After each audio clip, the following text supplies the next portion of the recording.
Good morning, children. So, children, today we are going to discuss about the three orders. Okay. So, the society was divided into three parts during that time. The first one was the clergy, that is the Christianity priest, we can say. Second, the nobility. Third, the peasant, that is free and unfree. Okay, so let's begin with the first order. As in your book, it has been given the second order at the first, but we will begin from the first order. Okay, so the first order is the clergy. So the clergy was the head of the Catholic Church, and they make their own law, and they used to have vast land of their own, as they do not work on their own in their land. So what they used to do, they used to give it to the farmer, and in return they used to collect tax from them. Clear? Now in Roman Empire, the western part of the Roman Empire, out there clergy was not there, but we could see Pope was there. Clear? So Pope was regarded as the head or the topmost. So in Europe, if we will see, in the Christianity used to be guided by bishop and clergy. So in Western and Europe, Pope, bishop and clergy used to be regarded at the topmost. Okay. Wherever the Christianity religion was been spread, like in the village, town, what we could see out there, we will see that they used to have church out there, and the people, what they used to do in the church, they used to gather in the church on Sunday. Why? To offer prayer to their Lord Jesus. Clear? And out there, the bishop or the clergy, they used to give sermon, that is a speech. In Hindi we call it updesh. Clear? That is the Christianity priest, they used to give sermon on Sunday. Okay, now children, do you think that everyone could be the bishop or the clergy? No, only those men could be bishop or clergy who do not get married, and if the man is physically challenged person, then he could not be a priest. Okay, nor even the woman could become a priest. Now the bishop were the riches, as they have a huge land, they reside in the town, and they used to collect 10% tax from the land, that is called the thiti tax. Clear? So what is thiti? Thiti is a 1/10 part of something paid as a contribution to a religious organization, as we pay tax to the government to run the nation. So with the help of the money that collected through the tax, the government could run the nation, isn't it? But the 1/10 which the church used to collect is used to run the church community and to maintain the church. Clear? And the compulsory tax which was been given directly to the government was called the tally tax. Clear? So what do you understand is that the church was entitled to a 1/10 share of whatever the peasant produced from their land over the course of the year was called a titty tax. Understood? Now they made the system by themselves. So some rites and ritual were being made in the church, such as, what type of rites and ritual they made? Such as, to pray Lord Jesus, you need to bend your knee while doing prayer.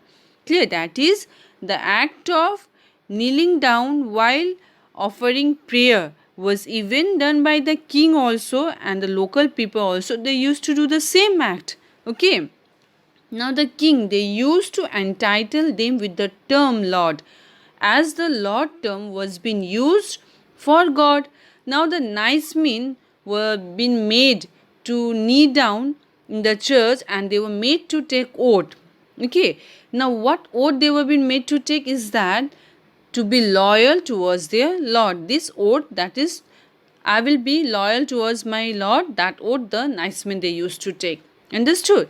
Now if Christianity was being run by the bishop and clergy, so out there monk play a vital role. So a monk, which we call in Hindu Vikchuk. Clear? So monk were different from bishop and clergy, as the bishop and clergy, they used to live luxurious life and try to overrule Christianity. But apart from them, in feudal society, the Christianity religion was being spread by monk. Now this monk, they used to live in religious community called abbey, or we can say monastery, which was far away from the human settlement. Now, to be a bishop, only men could be, isn't it? That is, the men were being allowed, not the women. That is, women did not have the right to be a bishop, right? But to live the life of monk, it was open to both men and women. That is, to men it was called monk, and to the women it was called nun. Like we could see in Buddhism, we have bhikshuk for the men and bhikkhunis for the women, isn't it? Who spread Buddhism. Clear? In the same way, in Christianity, monk and nun, they used to spread the Christianity religion. Clear? Now the monks and nuns, that is, if to be a monk and nun, you have to live all your luxurious life. They were not even allowed to marry among each other. So for them, in Italy, monastery was been established in 529. That was Saint Benedict Monastery. And other one was also been established in 910. That was the Cluny of Burgundy. Clear? Now, children, next we will see the church and society. So let's see the relation between the church and the society. Now, the Christianity was been spread in Europe, isn't it? And it has started to influence the most of the normal life of the people. So from 4th century onwards only, you will see that they started to celebrate Christmas and Easter.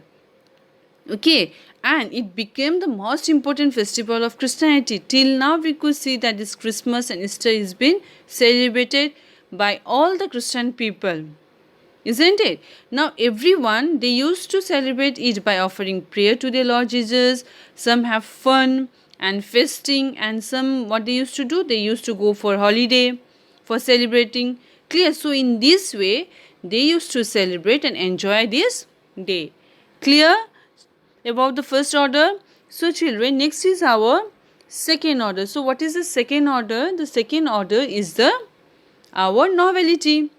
Now the noble people or the nobility, they used to be very rich, as they used to hold big land, that is, they used to have a vast land of their own, but they work very systematically, as king used to be at the top and under him nobility were there, and they, that is the nobility, used to be very faithful and loyal towards their king.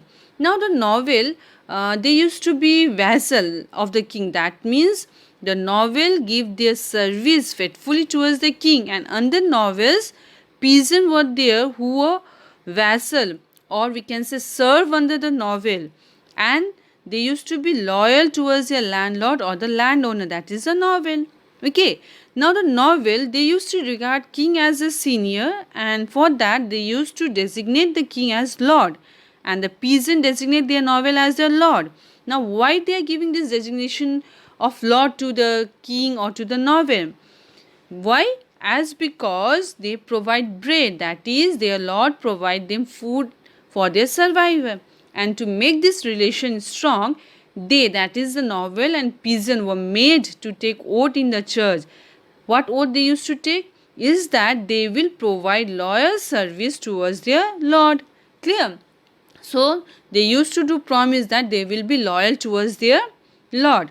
Now the noble, they used to enjoy certain privileges, like they used to be they had the judicial power. That is, noble, they used to have judicial power. That is, if there is any fight between the peasant, then they do not used to go to the king, they used to go to the noble to solve it, and even noble used to solve that problem. Apart from that, the noble also have got the right to issue the coin in their own name. Clear? Now the noble also had the power to raise their army known as feudal levies, and even the noble possessed huge tract of land where they had used to have their own land. So what they used to do? In their own land, there they used to do cultivation, pasteurization. Clear? They used to do all that thing in their own land, and they used to make this thing do by the peasant. Clear? Now the noble, where they used to live, that house was called manor. Understood? That is, the house of the noble was called manor. Now the noble, they used to control 100 of village, as Many families used to live in the village, isn't it? And the manorial estate was self-sufficient for economic center, such as in that manorial estate, grain were being grown in the field, blacksmith, carpenter used to maintain the lord implement, they used to repair the weapon. Understood? That is under the manorial estate. The novel have field for cultivation. That is for cultivation. So certain area was been given to the peasant, and even they used to give certain area for the church to build. Clear? That is to build church also some area was been given by the novel. They used to have woodland and forest where the lord they used to go for hunting. Clear about the manorial estate? The novel they used to give security to church, and also they used to give protection to their people. For that, the novel has to keep the nice men. As from the 9th century in Europe, there used to be war. So for that, they has to depute a skilled horse and a skilled man who could fight in the war. So now king to run administration, they need treasure, that is they need money, right? So they, from where they will get that? They will get from the common people, that is a peasant, in the form of tax, which novel had the responsibility to collect. But the novel will not go to each and every peasant to collect the tax. So for that reason they will appoint the nice men who collect taxes. So in this way, evolution of new section of the people in a society began, known as nice men. Clear? Now, these nice men were under the control of their lord, that is the novel, who was subordinate to the king. Now the knights were unpaid and were made to take oath in the church to be loyal, and that they will do promise that they will involve in the war for their lord. Okay, but they were been given a section of the land of fee, that is a land of fee was been given to them, where they will not do cultivation, as because for that the peasant was there to do cultivation. Okay, so the knights pay regular fee to their lord, and even they promise their lord to fight for them in the war. Clear? Understood about first order and second order? So children, today till this much, must go to the text. Thank you.